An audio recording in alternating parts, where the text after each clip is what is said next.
네, 최근 우리 교회는 신구약 성경을 계속해서 읽어왔고 또한 서밋 주간을 통해서 요한복음을 필사하는 시간도 가졌습니다. 이렇게 말씀을 읽고 또 손으로 한자 한자 써내려가 보면서 지내왔던 귀한 시간이 있습니다. 그런데 그렇게 성경을 읽어보고 또 한자 한자 써보니까 어떤 생각이 드셨는지 모르겠습니다. 성경을 읽다 보면 우리가 또 은혜를 받으면서 자연스럽게 발견하게 되는 것이 하나 있는데, 바로 우리가 생각해 볼 점이 하나 있는데, 우리 성경 안에는 여러 형식으로 되어 있는 글들이 있다, 이런 것을 느끼게 됩니다.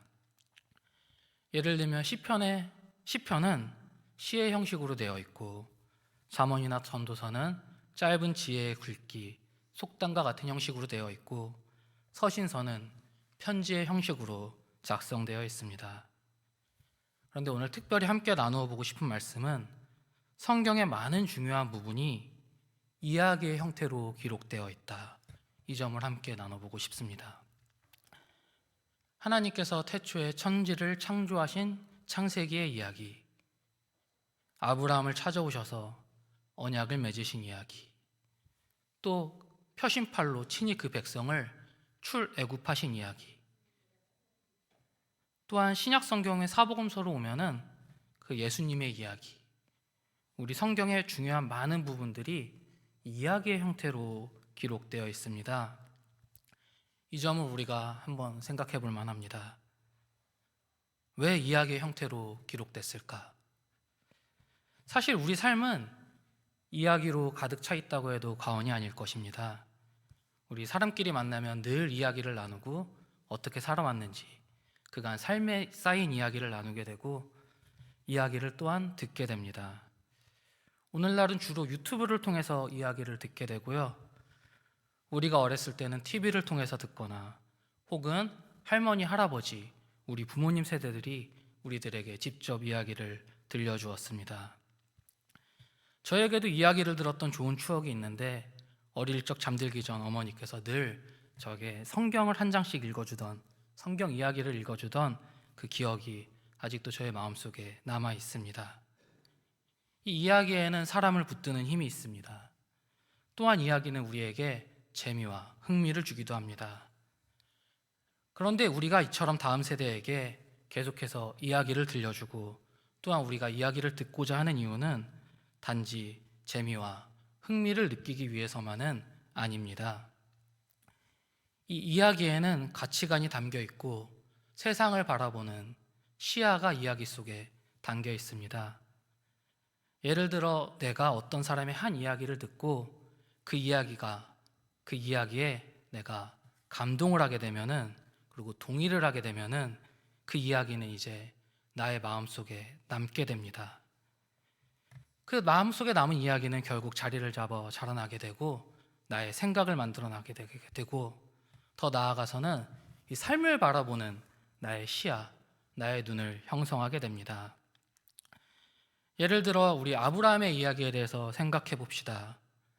아브라함이 왜 본토와 친척과 아버지의 집을 떠나갔는지, 그리고 그 긴 세월 동안 그가 무엇을 기다렸는지, 어떻게 약속의 아들을 얻게 되었는지, 왜 그에게 그처럼 약속이 중요했는지, 우리는 그 아브라함의 이야기를 통해서 하나님이 신실하시게 약속을 지켜가시는 하나님을 알게 되고 하나님이 그의 삶에서 어떻게 역사하셨는지를 보게 됩니다.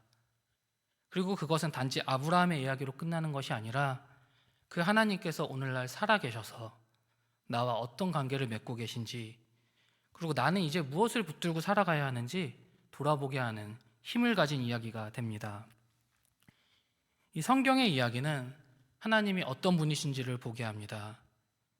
하나님이 행하신 일을 보게 하고 그 하나님 앞에서 내 삶을 다시 돌아보게 합니다. 그래서 우리가 이렇게 성경을 조금씩 꾸준히 읽어나가는 일이 참으로 중요합니다. 이 성경을 읽는 것, 성경 이야기를 읽어나가는 것은 단순히 지식을 쌓는 일이 아니라 하나님을 알아가고 내 삶을 하나님 앞에서 다시 바라보는 일이기 때문에 또한 그렇습니다. 그런데 여기에 한 가지 어려운 점이 생겨납니다.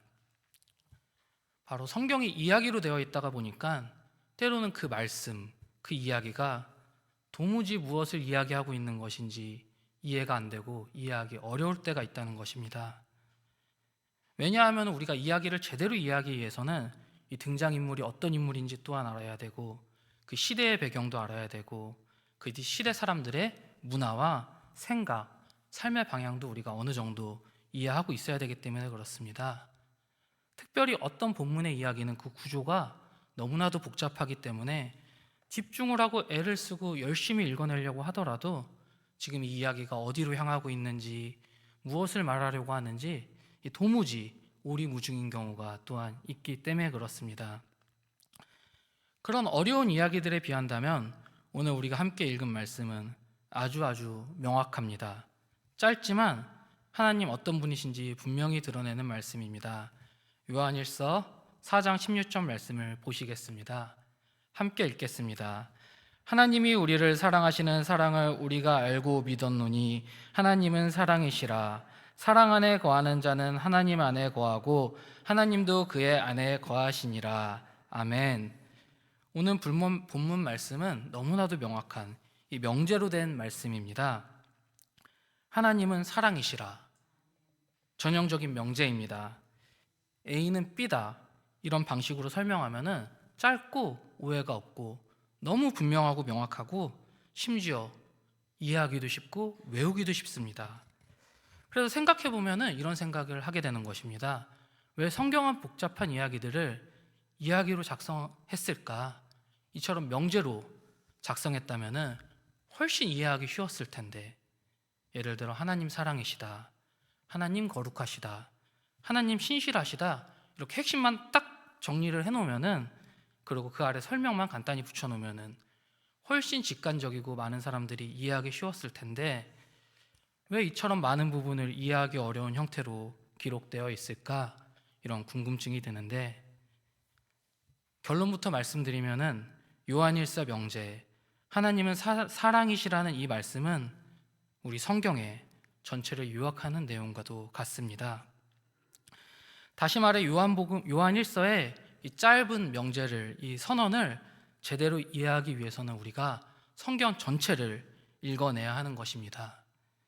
하나님은 사랑이시라, 이 말은 참 귀한 말씀입니다. 그런데 이 한 말씀으로는 아직 충분하지 않습니다.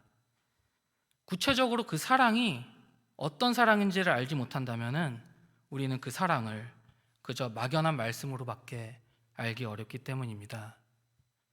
사랑이신 하나님께서 어떤 일을 하셨는지, 그 사랑이 어떻게 나타나셨는지, 그 사랑의 내용이 무엇인지, 그래서 그 사랑이 도대체 오늘 나와 어떤 관계에 있는지, 그 모든 것이 성경 이야기 속에 담겨 있습니다. 생각해 보겠습니다. 누군가가 오늘 나에게 찾아와서 당신을 사랑합니다, 너무나도 사랑합니다, 이렇게 말을 하고 고백해 준다고 한다면은 너무 기분이 좋아지고 마음이 따뜻해지고 그 말만 들어도 행복할 것 같습니다. 그런데 그것이 계속 그저 말로만 이어진다고 가정을 해보겠습니다. 나를 사랑한다고 하는 그 사람이 내일도 와서 사랑한다고 하는데 계속해서 말로만, 그 다음 날도 말로만 사랑합니다라고 한다면은 나는 정말 어느 순간에 나를 사랑하는 게 맞는지 이런 질문이 생길 수밖에 없습니다. 왜냐한다면 사랑은 그저 말로만 완성되지 않기 때문에 그러합니다. 사실 사랑은 행동을 통해 드러나야 합니다. 누군가가 나를 사랑한다고 깨닫게 되는 순간이 그렇습니다. 그 사람이 나를 말로 사랑한다고 해서 깨달아지는 것이 아니라, 아, 이 사람이 정말 나를 사랑하는구나, 나를 귀히 여기는구나 라고 깨달아지는 것은 그 사람이 정말 나를 사랑하는 행동을 했을 때, 예를 들어 내가 너무나도 큰 어려움에 처해 있는데 정말 내가 도움이 간실히 필요한데 그 순간 그 사람이 자신의 손해를 간수하면서도 나를 돕고자 내 삶에 개입해 들어올 때, 아, 이 사람 정말 나를 사랑했구나, 그런 것을 우리가 알게 되는 것입니다. 즉, 사랑은 말로 표현할 수는 있어도 그 행동으로 완성되는 것입니다. 그래서 하나님은 사랑이시라, 이 선언은 너무나도 귀하고 복된 말씀입니다. 그러나 그 하나님의 그 사랑이시라는 말씀으로 우리가 모든 것을 알 수 있는 것은 아닙니다. 하나님은 우리를 사랑하셔서 예수 그리스도를 보내주셨습니다. 예수님께서 이 땅에 오셔서 아픈 자를 고쳐주시고 무너진 사람을 살려주시고 죄인들을 외면치 않으시고 상한 자들을 품어주시고 그리고 마침내 십자가의 길을 걸어가시면서 우리를 사랑하셨습니다. 주님께서 이 땅에 오셔서 하신 모든 말씀과 그분의 행동, 그것이 하나님께서 우리를 얼마나 사랑하셨는지 보여주는 성경의 사랑 이야기입니다. 하나님의 사랑이 어떻게 우리 가운데 들어왔는지, 그 사랑이 어떤 모습으로 나타났는지, 그 사랑이 어떤 사랑인지를 보여주는 하나님의 사랑 이야기. 그러니 성경의 이야기가 없었다면은, 그저 명제만 있었다면은 우리는 하나님의 사랑을 막연하게 알 수밖에 없었을 것입니다. 하나님 사랑이란 말을 듣기는 하였지만 그 사랑이 어떤 사랑인지, 죄인을 어떻게 품으시는지, 상한 자를 어떻게 일으키시는지, 그리고 십자가에서 자신을 어떻게 내어주셨는지 알지 못하였을 것입니다. 또한 그 사랑이 오늘 나에게 어떤 의미를 가지고 있는지조차 알 수 없었을 것입니다. 그래서 오늘 우리가 조금씩 성경을 읽으면서 나를 찾아오시고 나를 붙드시고 나를 살리시는 이 하나님의 구체적인 사랑 이야기를 읽고 깨닫기를 바랍니다. 이 성경을 읽고 하나님의 사랑에 대해 아는 것에 대해서 우리가 한 가지 더 말씀을 나눠보고 싶습니다. 오늘 본문 말씀은 하나님이 우리를 사랑하시는 사랑을 우리가 알고 믿었다고 말씀하고 있습니다. 이 하나님의 사랑을 안다, 그것에 어떤 의미가 있겠습니까? 시편 34편 8절 말씀을 보시겠습니다. 함께 읽겠습니다. 너희는 여호와의 선하심을 맛보아 알지어다. 그에게 피하는 자는 복이 있도다. 아멘. 이 말씀을 보면 시편 기자는 여호와의 선하심을 생각해 보아라, 혹은 깨달아서 알아라, 읽어서 알아라, 이렇게 말씀하시지 않고 맛보아 알지어다, 이렇게 말씀했습니다. 왜 맛보아 알라고 했을까요? 읽어서 알아라, 듣고 알아라, 생각해서 알아라, 이렇게 하지 않으시고 맛보아 알라고 한 이유, 우리가 먼저 생각해 볼 수 있는 것은 이 맛보아 안다는 표현은 우리가 직접 경험해보고 알라고, 확인해보고 알라는 뜻이 담겨 있습니다. 사실 맛본다는 것에 의미가 있습니다. 오감을 통해 확인해보고 입에 대어보고 먹어서 내 몸 안에 받아들이고 그것이 내 안에 들어오는 것, 그것이 바로 맛보는 것입니다. 우리가 음식에 대해 생각해 보겠습니다. 먼저 내 눈앞에 있는 맛있는 음식을 보고 우리는 눈으로 먼저 보게 됩니다. 질감을 느끼게 됩니다. 무겁지 않아 보인다. 손으로 가져가 보면은 감촉이 느껴집니다. 입으로 가까이 다가오면은 후각으로 냄새가 느껴지게 됩니다. 입에 넣고 깨무는 순간 아삭 소리가 나게 되고 청각이 느껴지고 미각이 비로소 활동하게 됩니다. 이처럼 음식 하나를 먹을 때도 그냥 먹는 것이 아니라 우리 온 오감이 작동해서 그 음식을 우리 안에 받아들이게 되는 것입니다. 그 다음에 음식을 삼키게 되면은 그게 내려가서 소화가 되게 되고, 소화가 된 음식은 그냥 없어지는 것이 아니라 심장으로 가서 피가 되어 우리 온 몸으로 퍼지게 됩니다. 그 온몸으로 퍼져나간 음식은 그 음식물에 담긴 에너지가 이제 양분이 되어 피가 되어 우리의 온몸으로 퍼져나가서 이제는 그 음식이 우리의 몸을 움직여 나가는 힘과 능력이 되는 것입니다. 그렇게 음식을 섭취함으로 우리는 또 하루 또 하루 살아갈 자양분을 얻게 되는 것입니다. 이것이 바로 맛보아 아는 것의 의미입니다.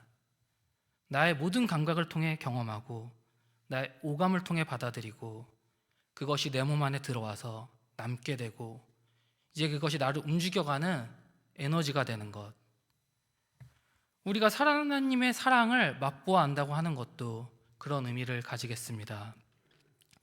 말씀을 통해 하나님의 사랑을 알게 되고 하나님의 사랑을 우리의 모든 감각을 통해서 받아들이고 하나님을 사랑한다, 하나님의 사랑을 아는 결과가 내 삶에 남아서 그 사랑이 이제 나를 움직여 나가는 것, 그것이 성경을 읽는 것, 하나님의 사랑을 맛보아하는 것입니다. 그래서 우리가 성경을 읽는다는 것은 단순히 하나님에 대해서 배우는 것이나 지식을 얻는 것으로 끝나는 것이 아니라 내 삶에 하나님을 받아들이는 것입니다. 하나님의 사랑을 내 삶 속으로 모셔드리는 것입니다. 그리고 그 결과 그 사랑이 내 안에 남아서 이제 하나님의 사랑이 나를 움직여가게 하는 것, 그것이 바로 하나님의 사랑을 알게 되는 것입니다. 이제 말씀을 정리하겠습니다. 오늘 우리는 요한일서 4장 16절 말씀을 읽고 하나님은 사랑이시라는 선언을 함께 생각해 보았습니다. 요한일서 4장 16절은 매우 짧은 말씀이었습니다. 이 짧은 한 구절에는 아주 중요한 진리가 담겨 있습니다. 하나님은 사랑이십니다. 이 말씀 하나님 어떤 분이신지, 우리를 어떻게 대하고 또 오늘 우리 한 사람 한 사람과 어떤 관계를 맺고 계신 분인지를 분명히 보여주는 말씀입니다. 그런데 우리는 연약하고 삶에 치여서 종종 하나님이 우리를 얼마나 사랑하셨는지를 잃어버리곤 합니다. 말씀을 들어도 금방 잊어버립니다. 심지어 하나님께서 우리를 사랑하신다는 사실을 알면서도 우리는 두려움과 연nhập 속에서 살아가는 순간이 많습니다. 마치 나 혼자 버텨내는 것만 같은 삶을 사는 사람들, 그렇게 무거운 마음으로 살아가곤 합니다. 그럴 때 우리는 다시 성경으로 돌아와야 합니다. 성경을 읽는다는 것은 하나님의 사랑을 다시 듣는 일이고 그 사랑을 다시 맛보아 하는 일이고 그 사랑이 내 안에 머물게 하는 일입니다. 오늘 본문은 여기서 한 걸음 더 나아갔습니다. 하나님은 사랑이시다라고 끝난 것이 아니라 곧이어 사랑 안에 거하는 자는 하나님 안에 거하고 하나님도 그의 안에 거하시는 이라고 말씀하였습니다. 거한다는 것은 잠시 잠깐 머무는 것이 아닙니다. 그 안에 사는 것을 의미합니다. 하나님 안에 사는 것, 하나님 사랑 안에 거하는 것, 하나님의 사랑을 내 삶의 중심으로 두고 살아간다는 의미를 가지고 있습니다. 곧 두려울 때나 슬플 때나 흔들릴 때나 기쁠 때나 내 형편보다 하나님의 사랑을 더 참된 것으로 붙들고 그 사랑 안에 거하며 살아가는 것입니다. 그리스도 안에 이미 드러난 하나님의 사랑을 바라보며 붙들고 살아가는 것, 그것이 하나님의 사랑 안에 거하는 삶입니다. 그럴 때 오늘 본문 말씀은 더욱더 놀라운 말씀을 더해줍니다. 바로 하나님도 그의 안에 거하신다고 말씀하였습니다. 하나님께서는 친히 자기 백성 안에 거하시고 그들을 자기 사랑 안에 두시며 떠나지 않으십니다. 우리는 연약하여 하나님의 사랑을 잊을 때가 많습니다. 그러나 하나님은 자기 백성을 떠나지 않으시는 분이십니다. 자기 백성을 향한 사랑을 거두지 않으시고 그 사랑 한가운데 거하시는 분이십니다. 그러므로 오늘 우리가 이 말씀 앞에 우리 자신을 돌아보아야 할 것입니다. 오늘 우리 지금 어디 거하고 있습니까? 두려움 안에 머물고 있지는 않습니까? 염려 안에 머물고 있지는 않습니까? 그렇다면 오늘 말씀이 다시 하나님이 그 사랑 안으로 초대하는 말씀으로 받아들이고 나를 점검해 보아야 할 것입니다. 하나님께서 우리를 어떻게 사랑하셨는지, 예수 그리스도께서 어떻게 이 땅에 오셔서 우리 가운데 살아가셨고 끝내 십자가의 길을 걸어가셨는지 다시 한번 돌아보게 됩니다. 그 사랑을 다시 듣고 다시 믿고 그 사랑 안에 성경은 우리를 다시 머물게 합니다. 바라기는 저와 여러분, 우리 성도님들이 하나님은 사랑이시다는 말씀에 문장으로 아는 데만 멈추는 것이 아니라 그 사랑을 우리의 온 감각기관, 오감으로 받아들이고 그 사랑을 맛보아 알고 이제는 그 사랑이 나를 움직이는 나의 에너지, 나의 능력이 되어 날마다 그 사랑 안에 거하며 살아가기를 축복드립니다. 하나님은 사랑이십니다. 그리고 사랑 안에 거하는 자는 하나님 안에 거하고 하나님도 그의 안에 거하십니다. 이 말씀을 오늘 우리 붙들고 주님 안에 거하여 복된 걸음 걸어가시기를 축복드립니다. 주신 말씀 생각하며 함께 찬송가 563장 찬송 드리겠습니다.